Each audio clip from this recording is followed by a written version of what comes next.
अस्सलाम वालेकुम नाजरीन, मैं अबसार अब्बासी सखर रोडी अपडेट से।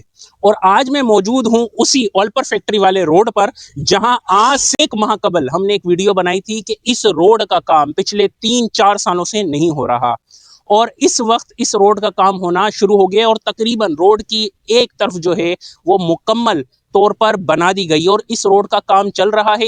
इस रोड के हवाले से शहरियों को बहुत ज़्यादा मुश्किलात का सामना करना पड़ता था और यहाँ पर आए दिन चोरी डकैती वारदातें होती थी। और यहाँ पे आने जाने वाले स्पेशली तौर पर ऑलपर फैक्ट्री के मुलाजमीन का ये कहना था कि हम यहाँ पर आते हैं, आए रोज़ हमारी बाइक का टायर पंचर हो जाता है। सिर्फ बाइक नहीं, बाइक, डाला, रक्षा, सुजुकी यहाँ से आने जाने से इस रोड से कतराते थे, लेकिन इस रोड का काम आज शुरू हो चुका है। मैं इंतहाई शुक्रगुजार हूँ उन तमाम लोगों का, इंतज़ामिया का, कि जिसने हमारी वीडियो पर एक्शन लिया। बेशक ये शहर, ये वतन हमारा है, इसे हमने ही संवारना है। पाकिस्तान जिंदाबाद।